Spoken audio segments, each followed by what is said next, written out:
नमस्कार, मैं श्वेता और आप देख रहे हैं न्यूज फॉर नेशन। बिहार शिक्षा विभाग के अपर मुख्य सचिव के पाठक लगातार सुर्खियों में हैं और के पाठक के कारण अब बिहार के 15 विश्वविद्यालयों पर एग्जाम के संकट भी मंडराते हुए नजर आ रहे हैं।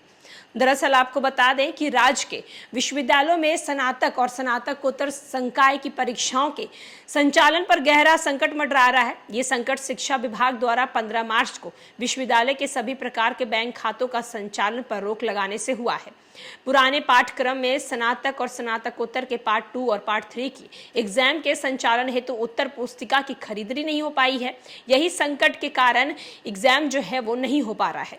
नए पाठ्यक्रम में पहले सेमेस्टर की परीक्षा दिसंबर 2023 में होनी थी, जिसे अप्रैल मई में कराने की तैयारी हेतु उत्तर पुस्तिका खरीदने की प्रक्रिया शुरू होने वाली थी, लेकिन विश्वविद्यालय के बैंक खातों को फ्रीज किया जाने लगा और कॉपियां खरीदने के लिए उधर जो है वो प्रक्रिया लटक गई।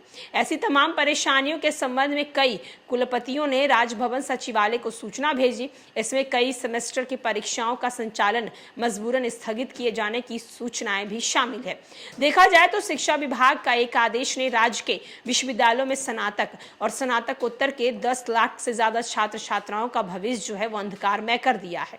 पटना विश्वविद्यालय, नालंदा खुला विश्वविद्यालय के पूर्व कुलपति रह चुके प्रख्यात शिक्षाविद डॉक्टर रासबिहारी सिंह ने कहा है कि पिछले एक साल में राजभवन की ओर से उच्च शिक्षा में सुधार हेतु महत्वपूर्ण कदम उठाए गए थे।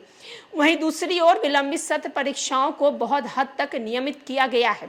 ऐसे छात्र छात्राओं को पढ़ाई के साथ समय पर परीक्षा और उसके रिजल्ट उपलब्ध हो रहे हैं, लेकिन विभाग के आदेश ने विश्वविद्यालयों में सत्र सुधार के प्रयास पर पानी फेर दिया है।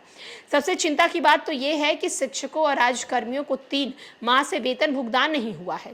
सेवानिवृत्त शिक्षकों और कर्मियों को उनको आश्रित को पेंशन भुगतान नहीं किया गया है, जबकि पटना उच्च न्यायालय ने स्पष्ट आदेश दे दिया है कि सेवानिवृत्त लोगों के पेंशन बंद नहीं कर सकते। ये तो न्यायालय के आदेश की अवमानना है। तो आप देख सकते हैं कि एक तरफ जहां के पाठक की तरफ से जिन जिन विश्वविद्यालयों के बैंक खातों को बंद कर दिया गया है, यानी कि संचालन पर रोक लगा दी गई है, उन विश्वविद्यालयों की स्थिति क्या हो गई है। एग्जाम लेट हो रहे हैं, उत्तर पुस्तिका नहीं खरीद पाए हैं, इसके कारण एग्जाम जो है वो लेट हो रहे हैं और ऐसे में बच्चों के भविष्य को लेकर अब विश्वविद्यालय चिंतित है। जो एग्जाम दिसंबर में होने वाले थे उसे अप्रैल मार्च में किया गया, लेकिन अब अप्रैल मार्च में उत्तर पुस्तिका खरीदने के लिए फंड नहीं है, पैसे नहीं है, शिक्षकों को सैलरी नहीं दी गई है, सेवानिवृत्त शिक्षकों को पेंशन नहीं दिया गया है। ऐसे में सबसे बड़ा सवाल ये उठता है कि एक तरफ जहां विभाग के एसीएस के पाठक कहते हैं कि बिहार की शिक्षा व्यवस्था को बदलना है, वहीं दूसरी ओर बैंक संचालन को रोक के बिहार की शिक्षा व्यवस्था को वो किस तरीके से बदलेंगे, क्योंकि लेट सेमेस्टर के लिए वो मीटिंग करना चाहते हैं, लेकिन उनके कारण ही बाकी जो सेमेस्टर टाइम पे हो रहे हैं वो सेमेस्टर और भी लेट हो रहे हैं। ऐसे में सवाल उठता है कि के पाठक जिस शिक्षा व्यवस्था को बदल रहे हैं उसी में वो खुद अड़चन बन के खड़े नजर आ रहे हैं। फिलहाल के लिए इस खबर में इतना ही।